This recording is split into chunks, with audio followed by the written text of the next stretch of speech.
Hey, we got Gen Z's Obsession with Violence by Tommy NFG. Shout out Tommy. I'm gonna just give him a lot of. Am I not subscribed? I'm so sorry, Tommy. I am so sorry, Tommy. I thought I was subscribed to Tommy so long ago, dude. I've been watching bro's videos for a minute. I've reacted to them on stream multiple times. But speaking of reacting to them on the stream, for the YouTube people, twitch.tv/Brando or whatever, if you want to watch these videos with us in real time, be part of the chat, talk to me, this, that, and the third. But we're going to get into this. Tommy usually has great videos, so I don't feel weird liking it off rip. But let's see what he's got to say about Gen Z and their violence.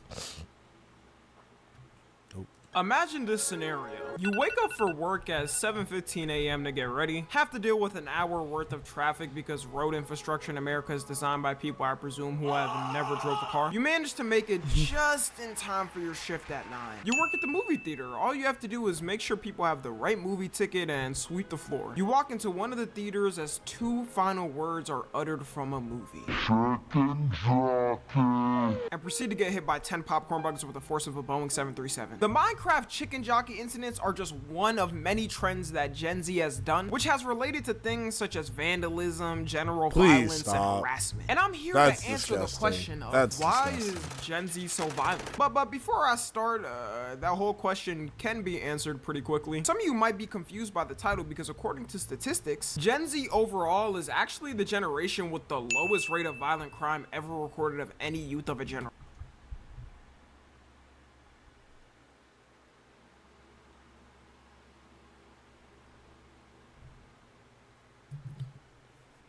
Then again, wait, let me hear that fact again. Is actually the generation with the lowest rate of violent crime ever recorded of any youth of a generation. And we're actually the youth of a generation. Okay, then I was gonna say, I was like, they haven't really given us time to up that stat yet, but but the youth of a generation, yeah, no, I mean, kids in the 1980s were out. There was literally a freaking commercial that would come on at night, like, it's 10 o'clock. Do you know where your kids are? Like, kids in the 1980s, 70s, even the 90s, bro, they got to do whatever the hell they wanted to. In the 2000s, I mean, we got to do whatever we wanted to, but, like, it was a lot more monitored. It was a lot more monitored. You get what I'm saying? We probably have the most, like, mental crimes, though. Not like when it comes to like physical violence, nah. Mental violence, hell yeah. Hell yeah, we most likely got that. Over 60% lower than baby boomers were at our ages. So take that, you old f***. And now that I know about this, it's funny when I'm walking by grandma, she starts to clutch her purse. Like, I should be the one clutching my purse. Your generation was 60% more violent than us. So even though traditional violent crimes are way lower with us, we have way more of a psychological violence and mental violence. Just like I mentioned at the start of this video, one of our things is dangerous challenges. Growing up seeing these crazy challenges every year on YouTube did not help us develop well. Like, I remember the first time I saw someone doing the salt and ice challenge and thought how wild it was. If only they could see what we have now. People were intentionally I wasn't doing that.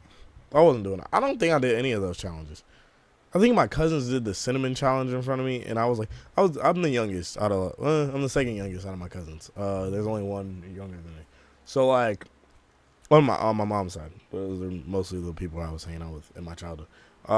So I was like always sitting there, like, for the longest I was the youngest, so I would always sit there and watch them do dumb stuff, but like never in my mind was I like, I want to try it too, because it was stupid. I watched them do the cinnamon challenge, and I was like, nah, bro. Burning their skin off for views and likes. And when you're a kid, you soak up things like a sponge. Because I don't know why, but my friends in the neighborhood gathered around to do it and see who could last the longest. They tried to offer me to join in, and like, I like my sexy caramel skin being intact. I'm good off that. So us growing up with this mentality, of course nowadays we're gonna come up with dumb challenges and try to do it for views, which the Gen Alphas shall grow up and carry the tradition on after us. But on TikTok, for us, it's gotten notably worse. I don't know if it's just because TikTok can generate easy ass views for almost anyone. Usually the challenges back then were absolutely brain dead, but at least it was just harming yourself. The next stage we've reached is harming others. The time I visibly remembered things starting to change was with the devious lick challenge. I got a school. I think he's gonna say the same. Damn, Tommy, your skin was also cooked, bro. My skin, me and you were one and the same, bro. My skin was also cooked.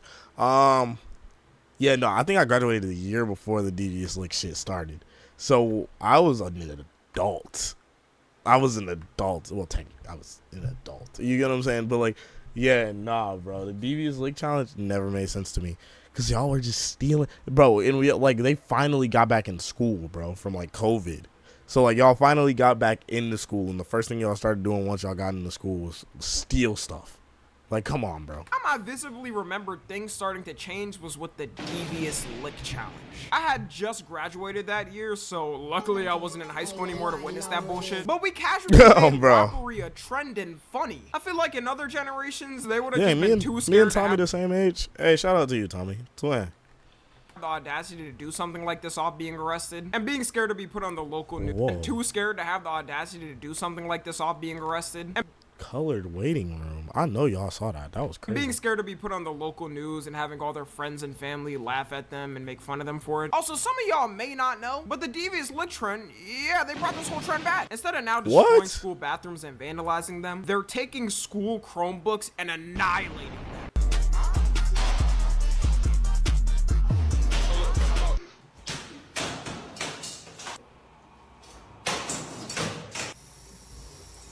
Come on.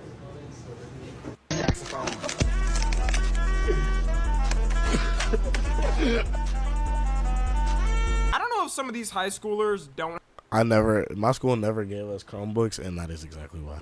I see exactly why. Have a plan to go to college or get any future employment, but they're literally posting these videos on their personal accounts. You would think they would make burners so their school doesn't catch who's doing it, but you can search them on TikTok, Chromebook durability test yourself, and see how many of these high schoolers are doing it on their personal accounts. Then of course we got challenges like the skull. This was stupid. And this the was penny stupid. Outlet challenge. A lot of this is penny just outlet, reviews, but that's there is also another stupid. aspect to it in my opinion. I think what Gen Z really likes compared to other generations is the watching of people doing violent things. And this all stems from one place where everything on the internet links to. For demonetization reasons, I can't fully say it and I don't know if I can. It rhymes with lore and scroll on IG Reels about 5 times and you'll probably see it. The impact content has had on Gen Z is bigger than people think. There's probably a 90% chance anybody watching this in Gen Z has seen a video intentionally or unintentionally. Before YouTube cracked down on it, you could casually see it on here. And there was always that one kid in school who would go around and try to show people weird videos like that. Those type of dudes were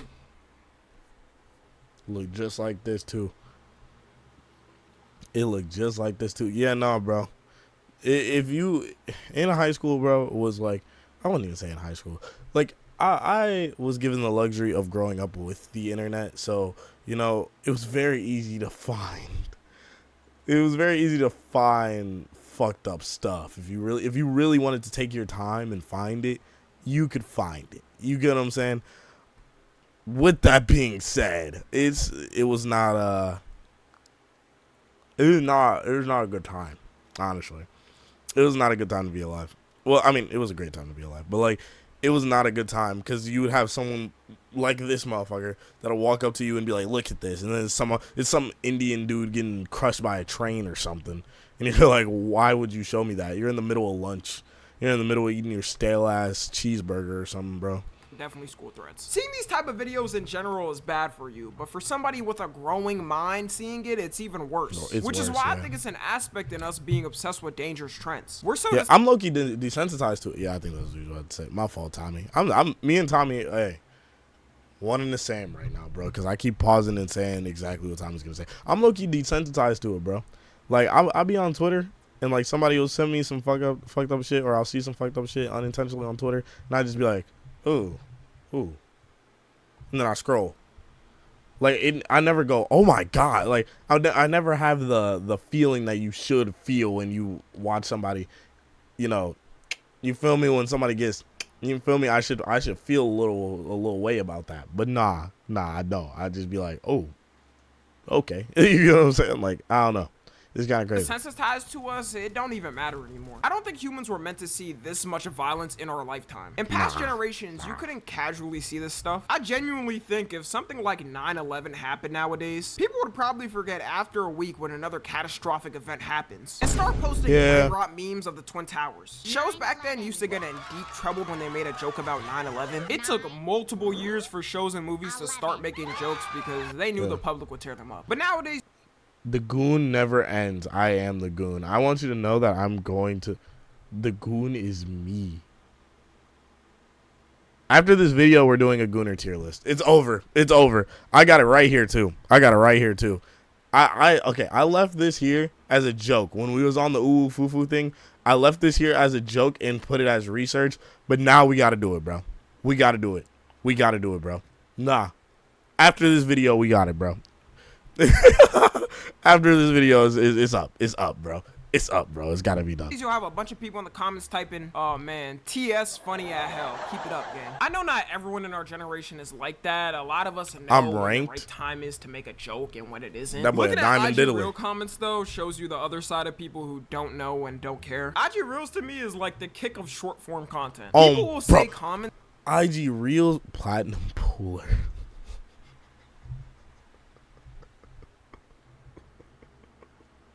What the fuck? No, IG Reels, bro. IG Reels is hilarious, but you will see some deplorable things. Some deplorable things on IG Reels, bro. Like, oh my god. I saw one guy get his arm bitten off by a lion on IG Reels, bro. It was crazy. That isn't even formed as a joke, and people die laughing at it. Going back to the challenges, maybe this isn't the end-all be-all for the challenges. Recently, the Ice Bucket Challenge started making its comeback. Yeah, the Ice Bucket Challenge is back. Like, let's bring back the whole... Which I didn't know that. I haven't gotten nominated for it. I've seen people nominate people for it. I'm going to stay out of it. Nobody's saying my name, bro, so I don't care. Some challenges on the internet. Our generation's obsession with serial killers too was also a weird thing. The fact that serial killers be having lines of women ready for them is such a weird concept. This is a crazy, I just want a crazy clip just once for them to be released and manage to marry one of these fans and have all the fangirls with the Pikachu shock face when he ends up stabbing her while she's sleeping. I don't know what they think is gonna happen, but it's not gonna be a honeymoon. One notable incident from our generation of this serial killer obsession we can't forget is Jeffrey Dahmer. Specifically when the show reenacting his life released on Netflix. You see, Jeffrey Dahmer already had... Which was like 2 years ago, which doesn't feel like it was 2 years ago, but I know it was, which is insane. Fangirls back in the 90s when he first got locked up, sending him all their money and gifts and their nudes. Sending a gay man your nudes as a woman has got to be the biggest intentional airball of all time. Yeah, I would say a majority of Gen Z did know about Jeffrey Dahmer, but a lot of people didn't. So when Netflix released this show and it went #1, he got introduced to a whole new generation on the mainstream. And as they always say, history repeats itself. TikTok was flooded with simp edits for him. They took no time immediately making edits of him on TikTok. What? I mean, like, I guess, like, if you like the actor, that makes sense. But, like, let's really look. My Google search history gets tainted every single time I stream, by the way.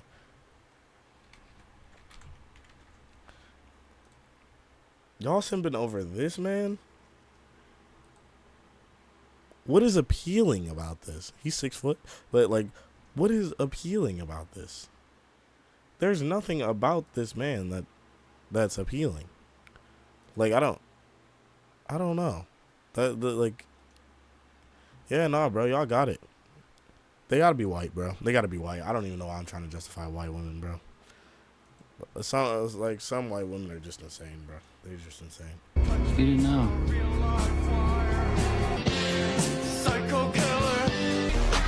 Till I die, all these lollies call me rubbing on her die. TikTok had to go on a spree deleting a bunch of these edits after they were going viral. And you could see a bunch of women in the comments talking about he's so dreamy and kind-hearted. I say we f around and let them find out. Oh wait, we can't believe he's dead. Even killers in our generation are getting simped over. In 2021, a guy named Cameron Herron got sentenced to 24 years in prison. The reason was because he was speeding and hit a mom with her daughter, killing them on the spot. One of the most heartless things you can do. And just like Jeffrey Dahmer, they were making edits of Cameron.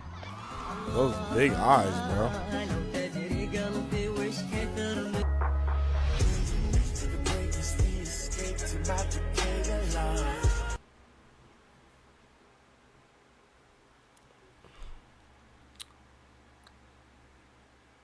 when I blow up, there better be a Brando thirst trap. No cap. If these motherfuckers getting thirst traps, bro, I better have a Brando thirst trap, bro.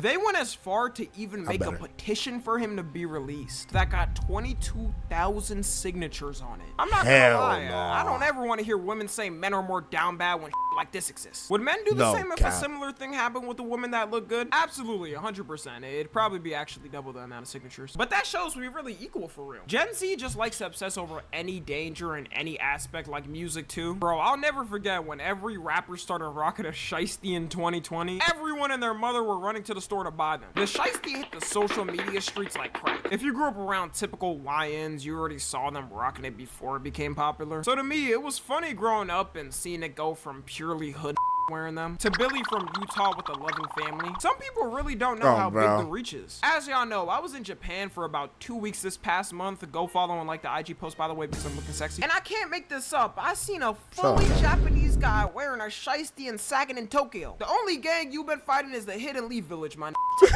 Out of rap, our generation takes the most dangerous aspects and tries to emulate it. It can't be that lyrical shit because people call that corny. You pull up to the function rapping like Eminem and people are just gonna die laughing at you. Gangster rap from the past versus now doesn't even come close. Back then, the most you had was 50 Cent and you knew his lore and how he grew up in the streets. People thought they were leading the hood when listening to Many Men. But nowadays, you got whole documentaries on rappers who are admitted serial killers. King Von becoming so big has got to be an indicator that our generation is really obsessed with violence. Everybody who listened to him knew damn well this man was dropping people left and right on the streets. And that's what added to the appeal for our generation. Okay, it has always been a thing.